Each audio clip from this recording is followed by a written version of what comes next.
Some of us are outwardly successful, but inwardly feel unhappy and living a life lacking in purpose and meaning. The Necktie and the Jaguar by Carl Greer can help you discover what's important to you and how to go for it. For more information or to purchase the book, visit carlgreer.com. That's CARLGREER.com.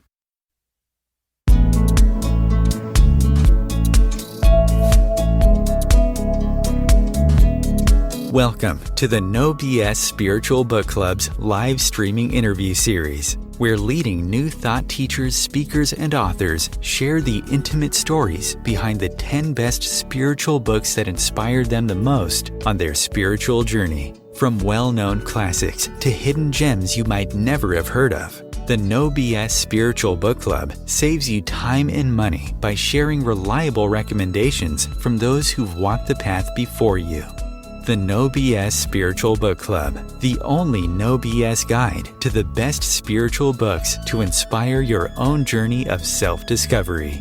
Here's your host, founder of the No BS Spiritual Book Club, Sandie Sedgbeer.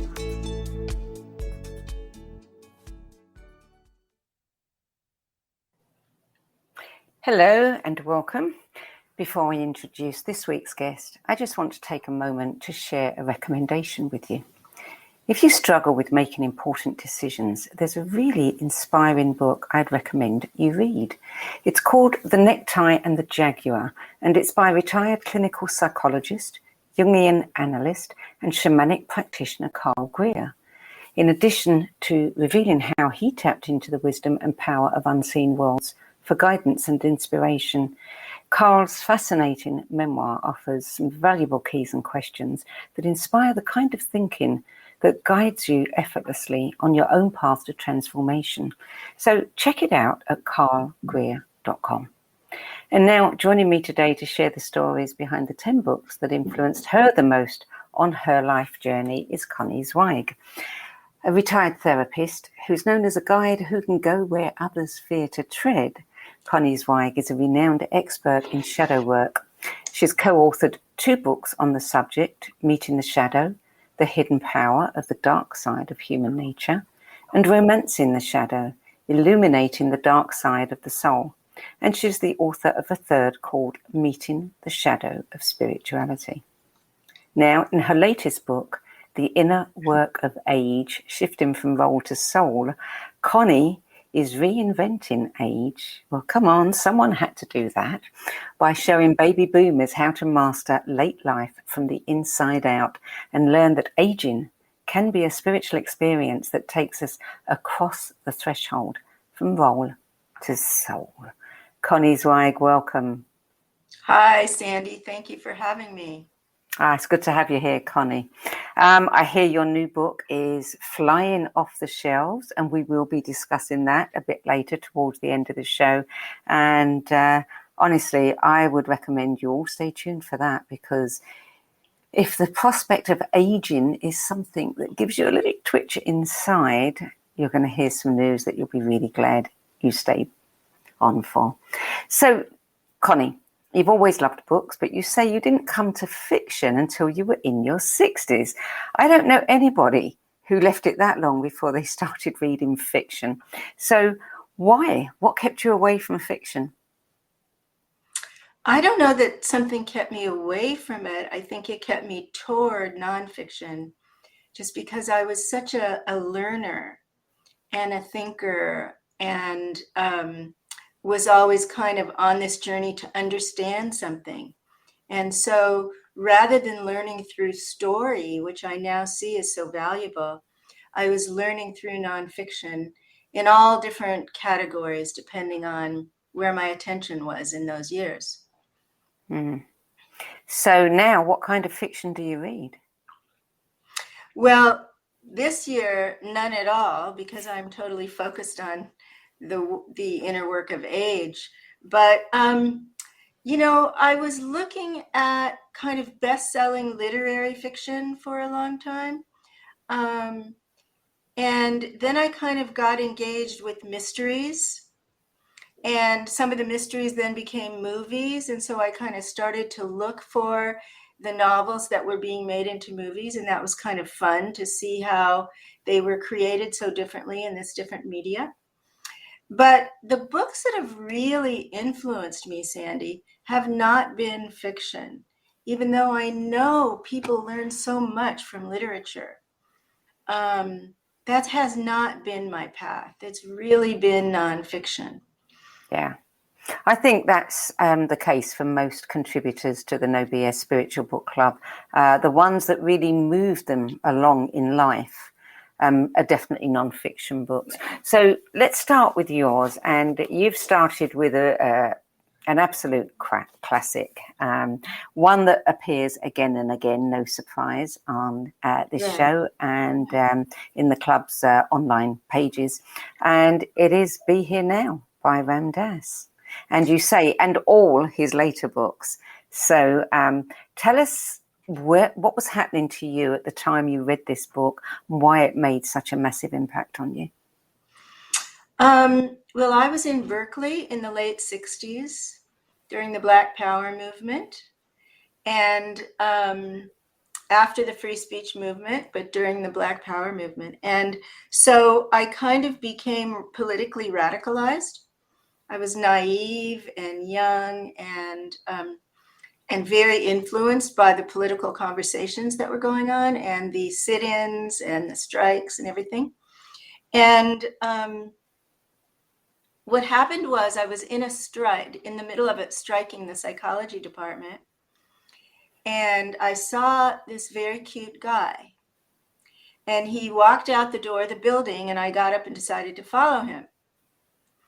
And we walked down Telegraph Avenue in Berkeley and just talked for a really long time. And he said he wouldn't date me unless I learned how to meditate. So no noble reason for meditation here, just simply that I was interested in this young man. And the process of learning transcendental meditation at age 19 just changed my life, because my mind had been so noisy and the world around me was so noisy and chaotic. And I learned how to silence my mind and then feel really drawn to experience that silence. So during that time, I read both Autobiography of a Yogi and Be Here Now in the same year. And those books, Ram Dass, I think, became more of a guide for me.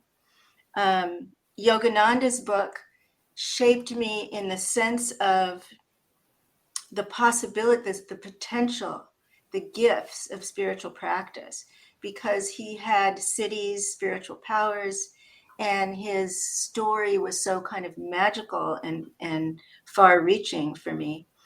But Ram Dass seemed more like a guy I could be friends with. You know, he was a psychologist from Harvard. He was Jewish.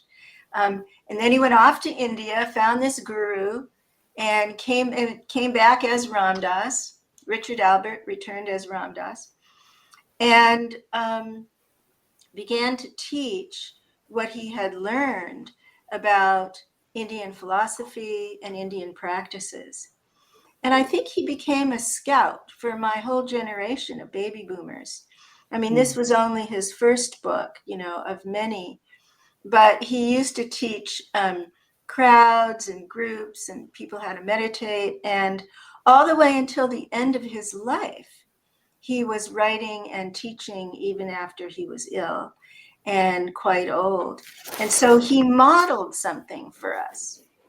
He modeled a life with a spiritual orientation and a spiritual practice.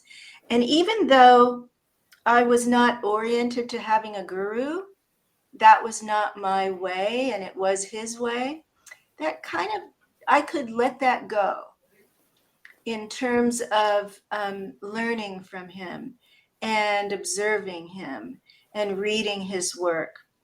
And I think I had never really been introduced to the whole idea of the present moment until I read that book.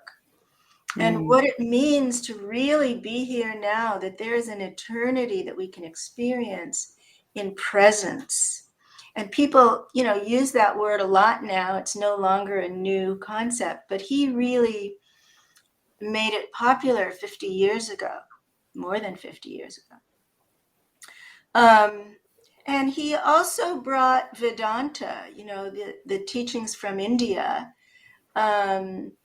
which then became very popular in the 60s and 70s. Now everybody just talks about mindfulness and Buddhism.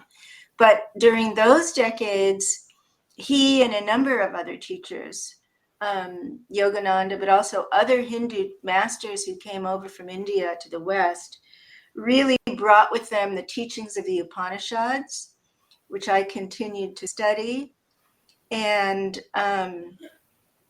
so there were many gifts. There were many gifts from those two books, and they radically reoriented my life. I mean, I have no idea who I would be if I hadn't read those two books. What did you think about Yogananda and his, it's just an astonishing book. I mean, I can see how someone could read Be Here Now and then want to go and read Yogananda after and investigate deeper some of the experiences that are possible. I mean, his childhood, his life was just astonishing. Some of the things that he was able to do. Yes, he was clearly incarnated in a high level of consciousness. I don't think that those gifts developed through practice because they arose at such a young age. And so that was something that I came to understand from him, that people do come in with spiritual gifts. Some, one explanation is past life, maybe not, but whatever the concept you have, the belief you have about that, it's clear that some people come in with great gifts. Mozart. I mean, so there was that. I lived not far from Yogananda's Self-Realization Fellowship in Pacific Palisades. I used to go over there to meditate. There's a beautiful lake shrine there, and a community of people who've taken monastic vows, and there's group meditations there. They still go on Sundays.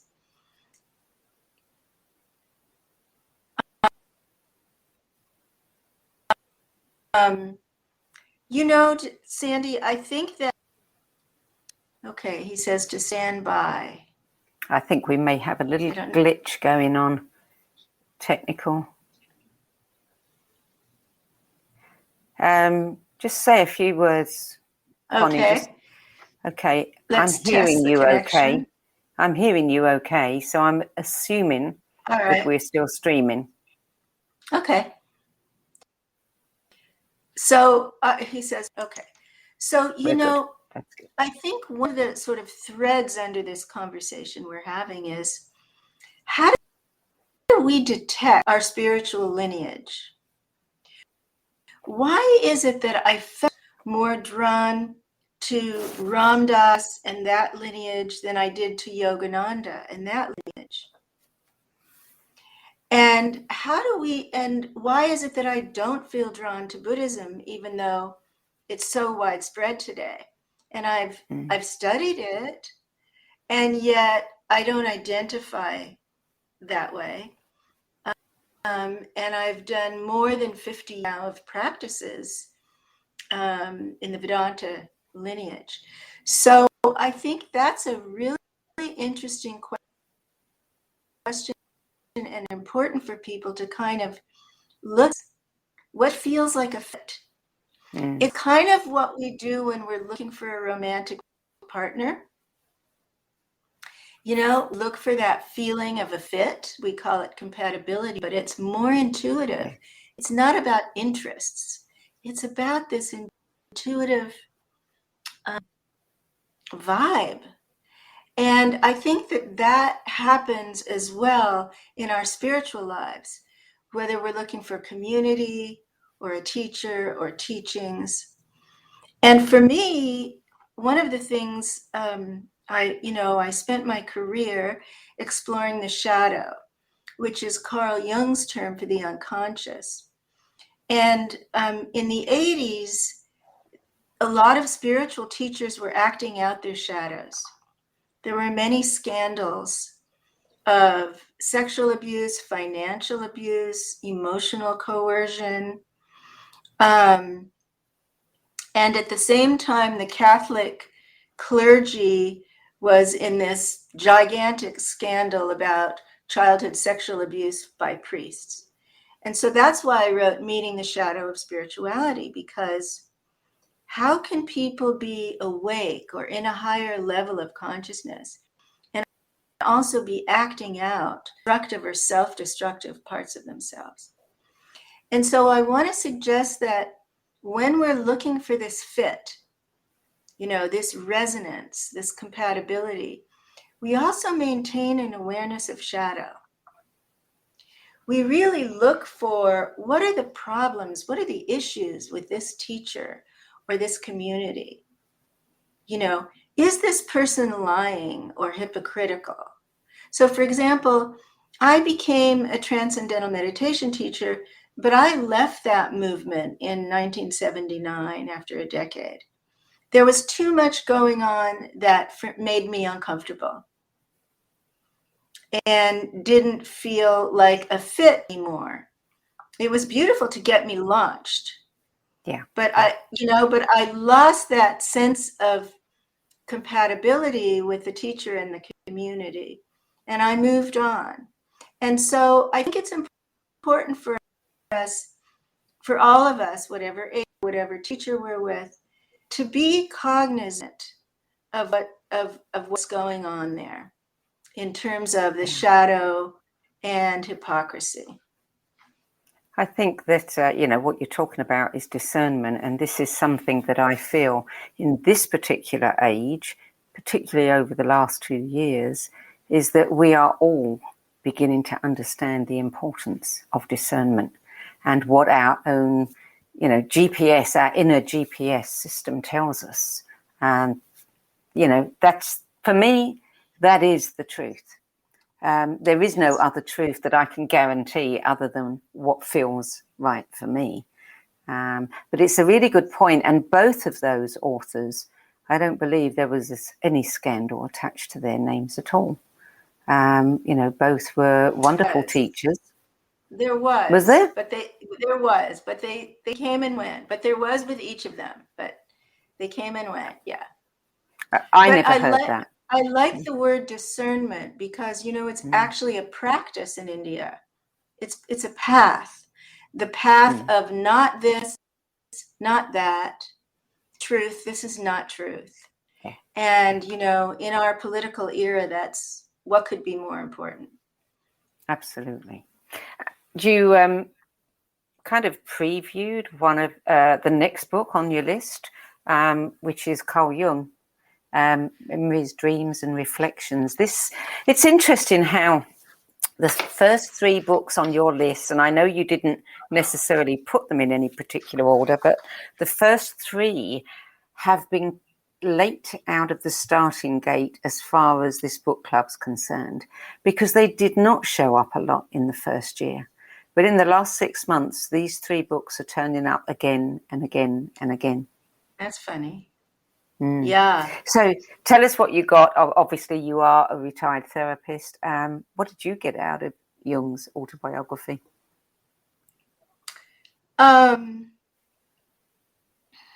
Well, when I went back to graduate school in my 40s to study psychology, I needed to find a psychological orientation that connected to something beyond ego, because I'd already been meditating for decades. And there was transpersonal psychology, humanistic psychology in those years. I discovered that Jung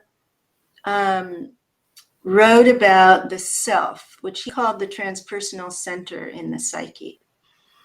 And when I read his autobiography, it was so transparent and vulnerable. He wasn't hiding. He wasn't defending against his issues and trying to keep himself on a pedestal and carry a projection. It was a very kind of open exploration of his conscious and unconscious process. And, you know, he's written 20 volumes of collected works. Basically he sort of dumped his mind onto the page throughout his life. He was just always writing everything he was learning and seeing and observing. And so there's an incredible rich treasure there, from a man who notes when his ideas evolve and change. He acknowledges when they evolve. He explores the psyche, I think, in a way that, you know, took some of Freud's insights and totally expanded them into other realms. And there are shortcomings in Jungian psychology. There are real shortcomings to it. And especially as my understanding and experience about spirituality grew, I came to recognize that he didn't get it. You know, that he stopped at archetypes, which are in a subtle realm, but are not non-duality. You know, so he when he looked at Indian philosophy, he didn't get it, because I did my dissertation on that. So I began to kind of be able to hold the brilliance of these various teachers and their limitations and their blind spots.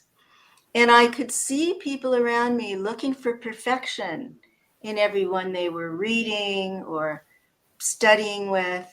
And I, you know, on the other hand, and maybe this is shadow awareness, is because I was able to see with Jung this vast brilliance. I mean, big mind, and yet limitations, human limitations, just like everybody else. And so that helped me not to get caught in too much projection with all these writers and teachers. I think that really served me in that way. I did train for 2 years at the Jung Institute in Los Angeles. So I was really steeped in that work when I was in clinical practice for 30 years. I'm retired from that now. And so I could say, I guess, Sandie, that I have 2 lineages, Vedanta and depth psychology. And they don't totally overlap, but I can hold them together. Cool. So book number 4, a timeless novel, Siddhartha, Hermann Hesse, a classic novel too, published in 1922 and still changing people's lives. Yeah, isn't that amazing? Isn't it? It's very 99 years. 99 years. 99 wow. years, yeah. Well, I've read everything by Hermann Hesse. I think that his genius is timeless. His book, Magister Ludi, The Glass Bead Game. I mean, there were Narcissus and Goldmund. I could have all those books on this list. So he was tapped into something that he was able to turn into story. And they're teaching stories, every one of them. So they're not like ordinary novels that are that are sort of, how do I say, more about entertainment or violence. These are teaching stories. And Siddhartha, because I was so young when I read it, you know, it aroused that longing in me for something more. And I think the story of Siddhartha becoming the Buddha, in whatever form it's told, has that effect on people. In fact, in my new book, I used part of that story to open chapter 1, the story of the divine messengers, which is the Buddha seeing old age, illness, and death, and recognizing that life is suffering and that he wanted something more. And so that stayed with me because I haven't read widely in Buddhist texts, in the original texts like I have in Hinduism. So this novel stayed with me, and so did his other works. I mean, it's hard to choose between Hesse's works because they're very different. This is a much simpler, thinner novel. The other ones have much more depth and complexity to them. But this is the one that popped up on the list. Yeah. So book number 5 is a book that the author claims is not a conventional biography, but is a workbook. And it is The Great Swan, Meetings with Rama Krishna by Lex Hixson. This was published in 1997. This is not one that I've heard of before. Oh, you have a treat in store for you. This is an extraordinary book. I don't know how he did this. He went to see this Hindu saint, Ramakrishna, in Calcutta. And he wrote the story. It's so visual and so immediate that you feel, have you ever sat with a really enlightened person, a saint? Do you know that? You know the term darshan. There's this presence that radiates. You feel that from reading a book. You feel like you're in this presence that is, superhuman. And again, it doesn't mean there's no shadow. But has this person who has reached a very high level of consciousness, and Lex writes it in a way that I'm there at the seat of the master. And I have found very few books that have transported me like that, let alone one that's transported me to the feet of a master, right? And so I've held on to that book for many, many decades, and my husband loves it too. And it's really worth visiting. I highly recommend it. Did you feel that you were getting a transmission from it of any kind? I felt that I was with Ramakrishna, who is now long dead.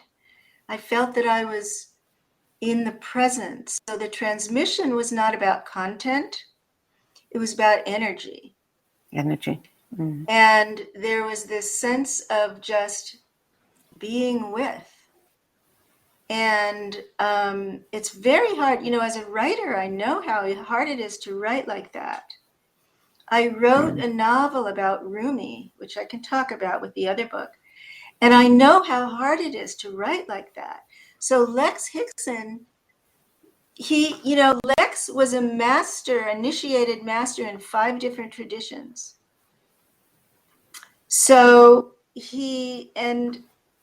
so he had the experience. He was not writing this from an intellectual abstract place. He was in it, and he was describing, describing it in a way that is not remote, that is very immediate for the reader. And that's a great gift. Yeah. Well, Lex Hixson is also the author of the 6th book on your list, which is Coming Home, The Experience of Enlightenment in Sacred Traditions, in which he explores the experience of enlightenment and how others, experience it. So I was very young when I read this. I don't know, maybe I was 20. And it kind of blew my mind because I had thought that all the different religious traditions, because they argue about dogma, because they focus on differences, you know, my way or the highway, and here's why. I had thought that the differences were really primary.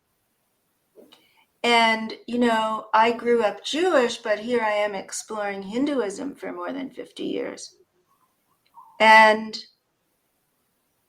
what Lex Hixson saw or transmitted is the idea that, and again, this is conceptual, unlike Great Swan, which is not conceptual. This is a concept that he transmitted in Coming Home, which is that when you look at the founders of all the great perennial traditions, each of them had a spiritual experience that was the same. We could call it transcendence or unity or non-duality. That's the word we use today. But whatever we call it, each of them had that experience. And then it was communicated in the culture and the time in which they lived. And so it took on different forms, different colors, different emphases, you know, different shoulds, right? Different precepts. But that primary experience of transcendence is at the core of all the traditions. And it gets lost in organized religion. You know, you don't hear about that in Judaism and Christianity and Islam, right? It gets lost. But if you look in the mystical streams of those traditions, there it is. In the mystical streams, the practices all have that purpose. And so he was really onto something there, and it reoriented me in my understanding about what was going on and my dedication to my own experience. So book number 7, Kundalini Vidya, The Science of Spiritual Transformation, a comprehensive system for understanding and guiding spiritual development by Joan Harrigan. And this book was published in 2005. And you've said that it clarified for you how the Kundalini travels, gets blocked and can be rerouted for spiritual awakening. Had you had a Kundalini awakening experience at that point? Oh, yeah. You had. I mean, I've been meditating for a long time. And eventually I went and studied with Joan and received initiations from her. The book is a map. And it's a map that I haven't seen anywhere else. There are lots of books out about Kundalini, but they're either sort of memoirs or conceptual books. And Joan's teacher was the holder of the Kundalini lineage in India. And so he passed away a couple years ago, but he had all this esoteric knowledge about the Kundalini, which he passed on to her. And, you know, so for anyone who's kind of interested in the subtle bodies, the energy bodies, and how awakening happens almost mechanically in terms of the Kundalini moving through the chakras, this is a fantastic book. She's not teaching anymore, but this is a fantastic book. And a map, you know, a real map. And some people have told me they can get a sense of where their own evolution is, you know, reflected by being able to see this information. Yeah. Okay. So number 8 is The Essential Rumi, translations by Coleman Barks, published in 2004. And you've definitely immersed yourself in his translations. Yeah. I think Coleman was a channel for Rumi in some way. Although it's very changed, because I read many, many translations, so it's very westernized. But because of that, it was able to reach millions of people. And when I began to read The Essential Rumi and then the later books by Coleman, I would read them at night with my husband before bed, and we would read lots of verses and then go to sleep. And so what happened is that I started to have a series of dreams. And don't forget, I'm a Jungian. I started to have a series of dreams with this man in a kaftan and a turban walking along telling me his story. And I realized it was Rumi. Now, you can say, it was Rumi in me. It's my psyche, right? So it's a part of me.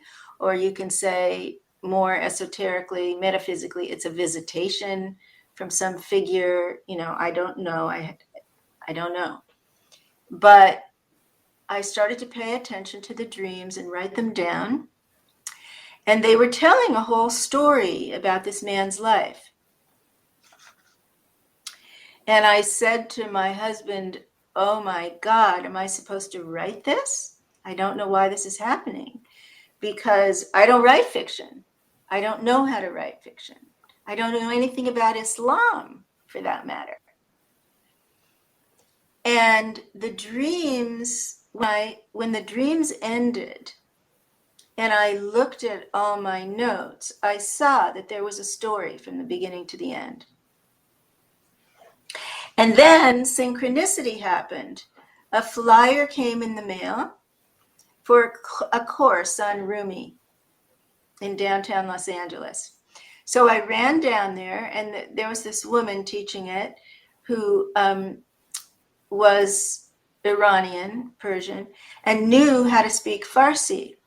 And I told her what had happened, and she said, let's go to the Persian bookstore and see what we can find. And so we found a biography of Rumi that was in Farsi, and she translated it for me. And it was the same story that was in the dream. Wow. I mean, so then I said to my husband, okay, we're going to Turkey. We're going to Konya, where he was from. And we went with a sheikh, a Muslim sheikh, who is in the lineage of Rumi. And his students, he had a lot of American students. And we explored Rumi's life, from the outside. And then I went to UCLA to learn how to write fiction, because I didn't have a clue. And so this book, The Essential Rumi, sent me on an 8-year journey. And in year 8, a publisher picked up the novel, A Moth to the Flame. So, there were moments during that time when I wished I had never, ever picked up The Essential Rumi. I mean, there were moments when I kind of felt taken over. And, as if I couldn't complete it. And confused, like, why was this given to me? But there was one moment where I saw, I was working with the verses, and I saw the storyline. And I saw his spiritual development in the verses, in the poetry. And that's when I knew I could write the book. So, and Coleman was going to give me his translations because he was blown away by what I was writing. And then he changed his mind at the end. Why? I've never said this publicly. Let's leave it. Okay. But he changed his mind. And but there are, there's another translator, and it worked fine. And so that book radically changed my life. Okay. So moving on to book 9, Walking Each Other Home, Conversations on Loving and Dying, Ram Dass and Mirabai Bush, which was, I think, the last book published, 2018. I think that was his last. I think that somebody else has published a memoir or something. I think there's one more book, Okay. but this is the last one he actively wrote with her. And it's basically a series of conversations between them. She's a very, very old friend of his. And he had had a stroke in his 60s. He was confined to a wheelchair for a long time before he died, many years actually. And eventually it was affecting his brain. And he was living on Maui. And so Mirabai would fly from the East Coast to Maui for a while, and they'd work on the book, and then she'd fly back and write it up. She was a friend since his days in India. She was with his guru in India. And so I think the reason that this was profound for me was because I have 72 years of life experience. And while I was writing my new book, I lost two really close friends, girlfriends. And so there was a lot of death. This was before COVID, but I was experiencing a lot of loss. And the simple beauty of this book just really pierced my heart. And I actually read it to my friend Linda while she was really seriously ill. I would go there and read it to her. So I was so glad that they did that, and I recommend that book. It's not heady. It's very kind of slow and gentle conversation, and it's very heartful. Book number 10, really has a very close connection to the work that you're doing and your latest book. I was looking at some videos earlier, and of course it is Rabbi Zalman Schachter Shalomi. Many call him just Reb Zalman. And I was reading that over 2 decades ago, he felt an uneasiness. He was growing older, and fears about death and infirmity were haunting him, which, you get to a certain age and they do crop up for many people. So he, in particular, decided to embark on a mission to get to the bottom of his fears.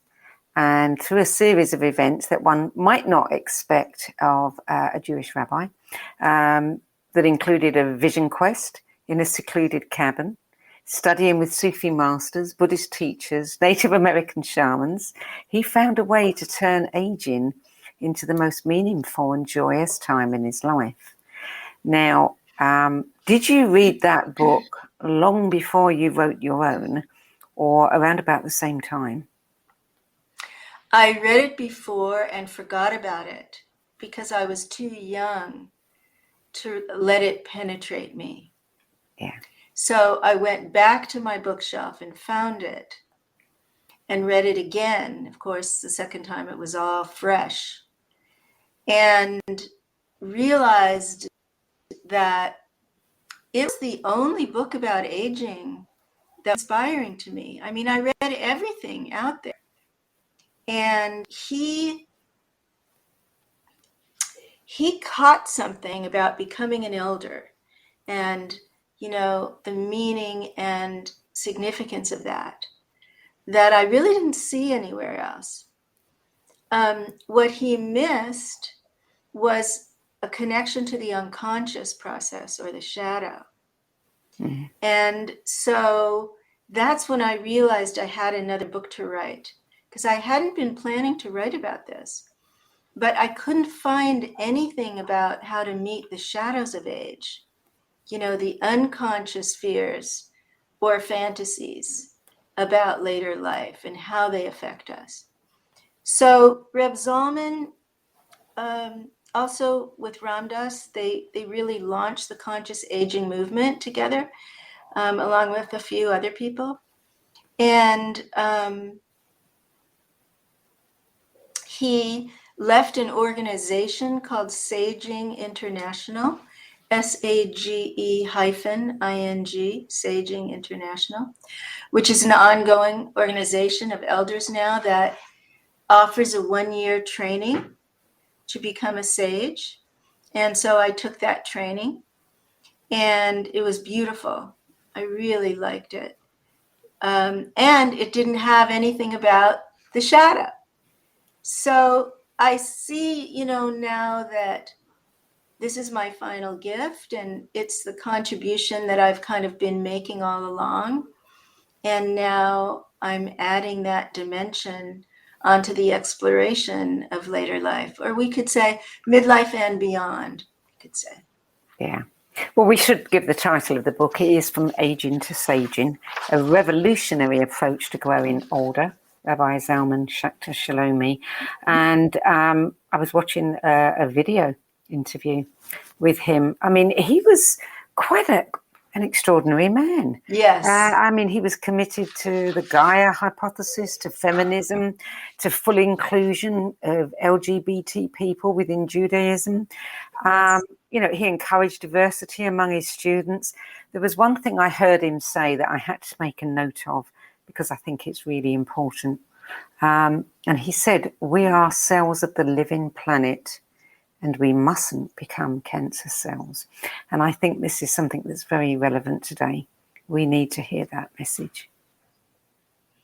Yeah, he was a high guy.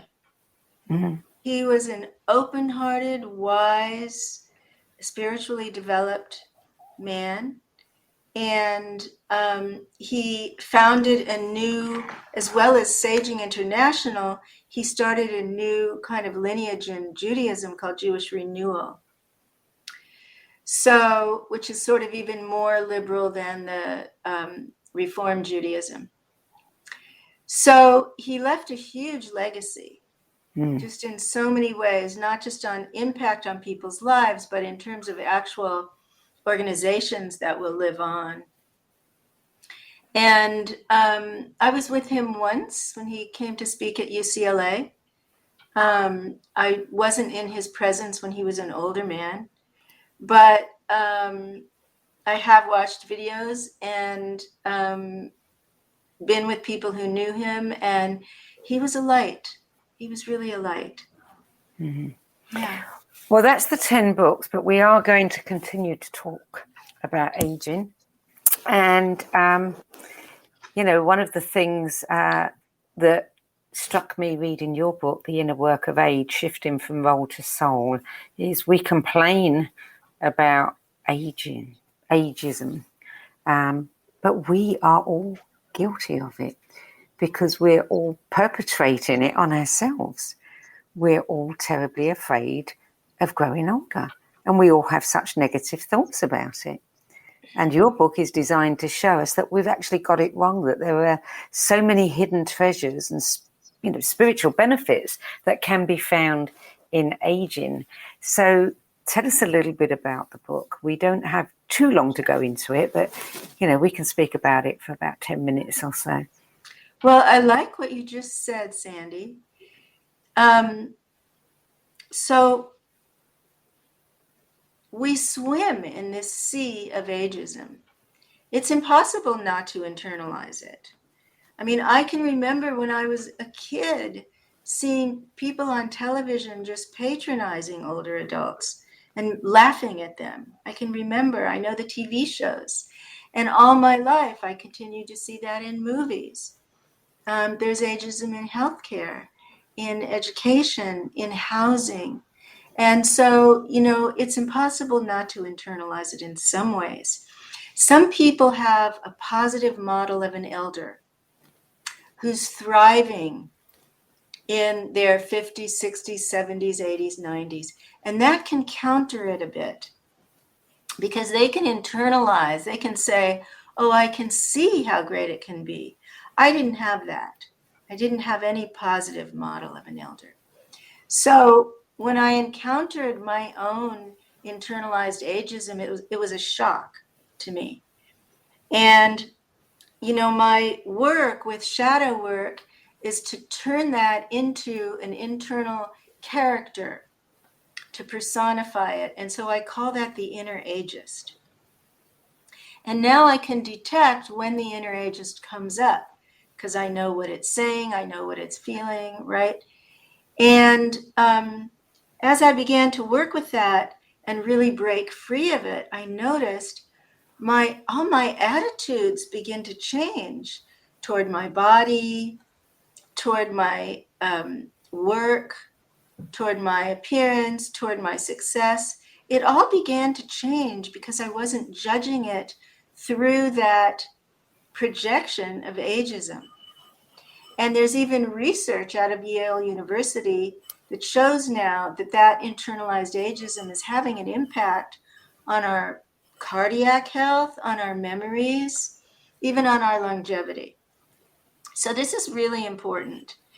And at the same time, I discovered when I interviewed hundreds of people for the book that there were other inner obstacles or shadow characters that come up with aging. One of them I call the doer. The doer doesn't allow us to retire or slow down enough to self-reflect. And I'm not for or against work. That's not what I'm saying. I'm saying that we need time in this stage of life to do self-reflection. We need to do a life review. We need to do emotional repair, spiritual repair. We can't do the inner work of age if we don't have some space for it and slow down. If we continue our midlife rushing about and identification with our achievements and our productivity, then we don't really have time for the meaning and purpose of this stage of life, to move toward life completion without regret and with more gratitude. And that is a real possibility if we kind of walk through the practices in the book slowly, step by step, and allow them to be digested. We come out the other side renewed as an elder. We shift from senior to elder because everybody's a senior on their Medicare birthday, right? But not everybody becomes an elder. Elder is a stage, not an age. And it requires a certain kind of self-awareness. So therefore, it requires a certain inner work, attention and intention. So that's what the book is about. And there's no rite of passage to become an elder in our culture. You know, there is. As there isn't for pretty much anything. You know, nobody trains us to be a parent, a grandparent, whatever. Right. So, so I'm hoping that therapists will find the book and work with their clients to walk them through it. I'm hoping that just any adults from 55 onward will will begin to do these practices. One 30-year-old just told me he read it and he's going to age differently now. So I think it's for every generation, but it's also especially for people who want to extend their development with the awareness of a shortened time horizon. And it's all laid out for you there. Easy to do. It's interesting, isn't it, that so many of us, you know, I remember hearing older people tell me when I was in my 30s, 40s, 50s, that they still feel inside like a 20-year-old. And I, you know, how can that possibly be, was my response. And now I understand that, you know, but why is it that, you know, we feel like that, but we think we should look like that too? Well, because every age we ever were is still inside of us. There's a 5-year-old, you know, we call it the inner child. There's an adolescent still inside of us. Maybe it acts out sometimes, right? There's a young adult. There's a midlife person still inside of us. And what I would say is there's also an inner elder. And I learned this from Reb Zalman. There's an inner elder, and it's calling to us now to come forward and kind of lead the way now, rather than a younger part, which is still identified with the inner ageist and trying to be young and look young. The inner elder carries our intuitive wisdom and a lifetime of knowledge and experience. And, you know, our planet, humanity, is in so much trouble now. We need the wisdom of elders. We need the wisdom of people who've had long lives and have a lot of skills and know-how, and also more subtle insight and self-awareness. And so it's a time for elders to engage and give back now. I think some of the problem must be because we don't revere the old, the elders, the wisdom, the sages, in the way that many indigenous tribes have done. There was always a place for them, and they had respect, and they were often consulted when decisions were made. That doesn't happen these days. We tend to kind of push them away from us and not include them in anything, and even disrespect the wisdom that they have. Yeah. Indigenous cultures, also many Asian cultures have respect for elders, and the families live together in multi-generational households. So we have age segregation in our housing. And that's part of the reason. And we saw during COVID how painful it was for people to be unable to connect with their family members. So that's part of the reason that that we've lost the intergenerational mentoring and transmission of life experience. And so the kids now aren't getting that, from their grandparents, and may not even respect their grandparents enough to want to receive it. So it's a really challenging situation. There's an anti-ageism movement afoot now. You can find, if you're interested in that, you can find stuff online about that. But my suggestion is that we do the inner work, and then we go and we do the outer work. And we bring our own renewed awareness of our own issues into our service for the common good. So the book actually explores the obstacles that we encounter in the transition, and it offers psychological shadow work and spiritual practices. Yes. Yeah. Yeah, each chapter has practices at the end, and as you do them, they build. They build like a rite of passage, so that by the end you feel different. In Jungian language, we could say you step into a new archetype. You shift from hero to elder, or from role to soul, from identifying with doing to identifying with your essential spiritual nature. Role to soul. That's the promise. Well, clearly you were already doing this for yourself, but did writing the book actually add anything to that? Oh, hugely. I mean, writing is how I learn. And so now I have to walk my talk, right? And I want people to hold me to account for that. I've got to walk my talk. Absolutely.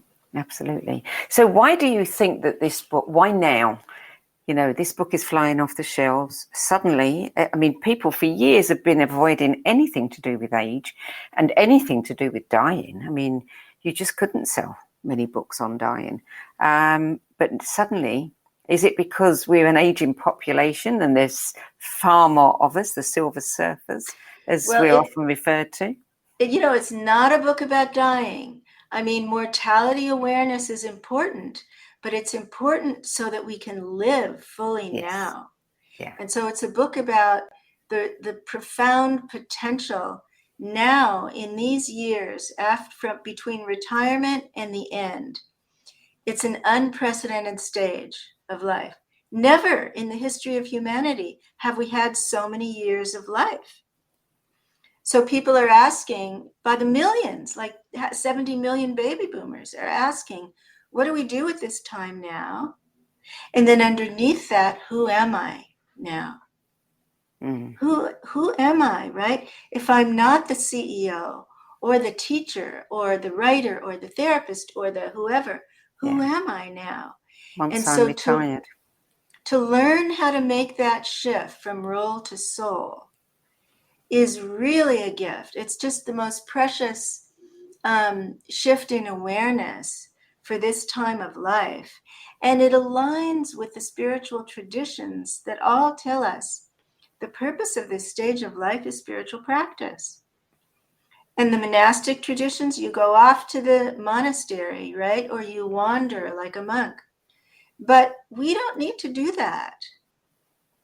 We can pick up our spiritual practices and do them in the bedroom when we wake up in the morning or before dinner at night, right?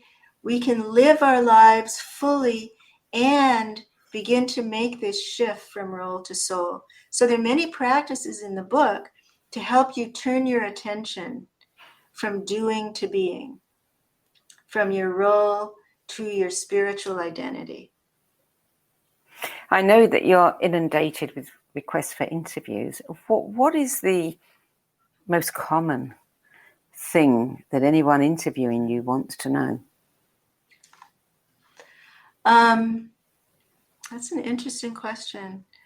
Well, one thing is I notice a lot of ageist comments in my interviewers, that the language they use and the gestures, the eye movements, there's ageism in people, even those who are interested in the subject. And so the inner ageist does come up a lot.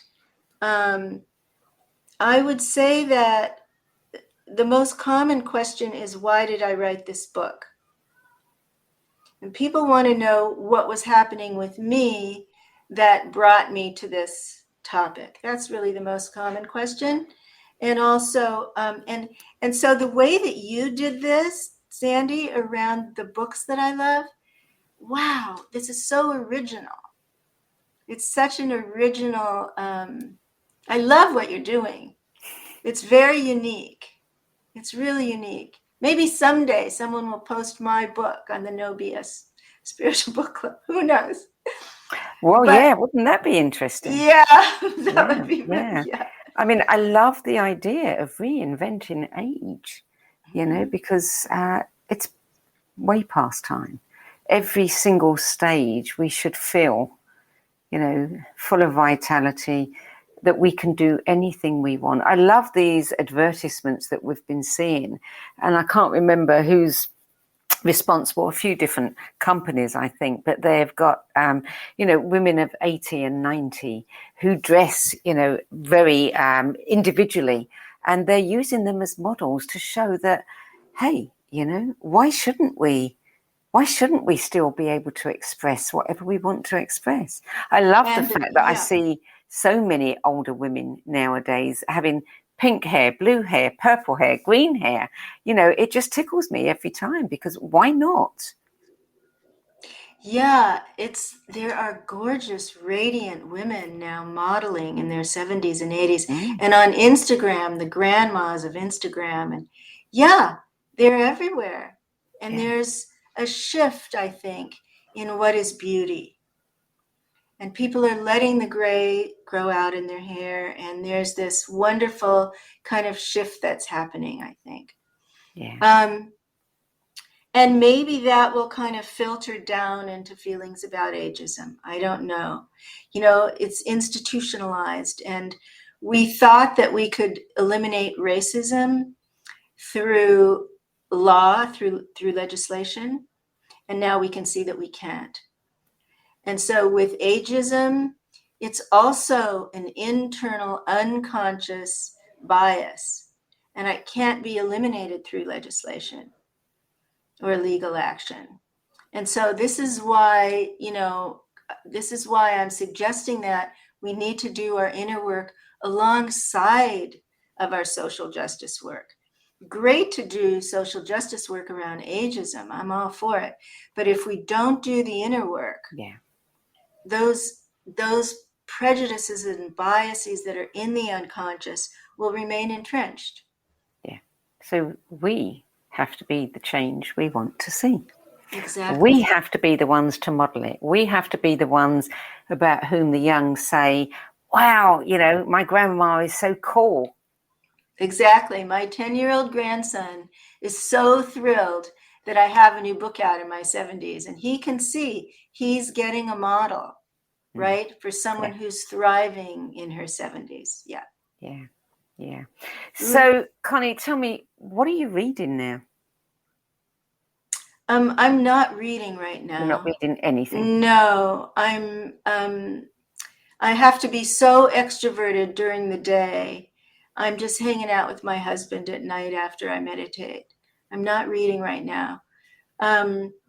My sense is that there is a spiritual memoir that I want to read that's sitting by my bed by a Tibetan teacher. But my sense is that I will recover from all of this. It's like I'm on a tidal wave. That's how I feel. And that when I recover, I'll return to my books. Okay.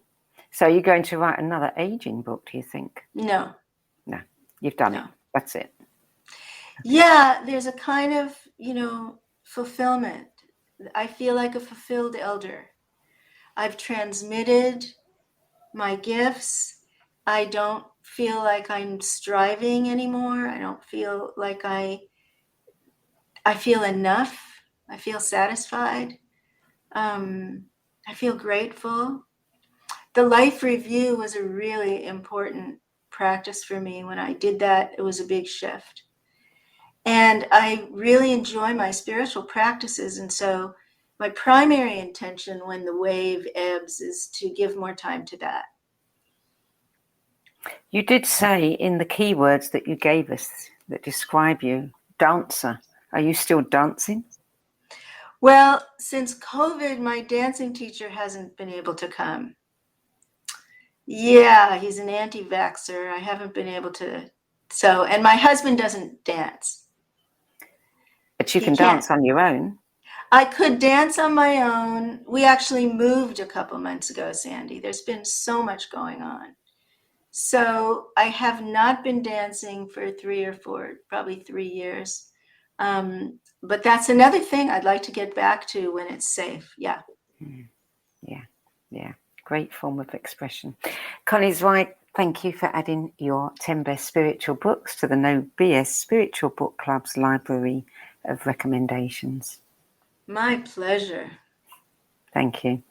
Connie's latest book, The Inner Work of Age, Shifting from Role to Soul, is published by Park Street Press, a division of Inner Traditions. And for more information about Connie's work, her books, her blogs, her workshops, you'll find them at conniezweig.com.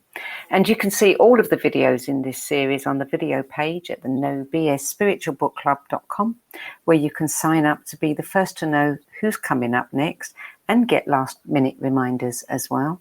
And while you're there, if you know that you have a book in you, but you don't know where to start or how to start, click on the Work With Me tab and find out how my experience helping others might be able to help you as well. That brings us to the end of this week's show, which, by the way, will also be available as a podcast on iTunes, Spotify, Audible, Amazon, iHeartRadio, and many other podcast platform sites. I'm Sandie Sedgbeer, and in case you haven't guessed, books are my passion, my life, my love, and I'll be back next week with another episode of the No BS Spiritual Book Club's 10 Best Spiritual Books interview series. Till then, it's goodbye from me.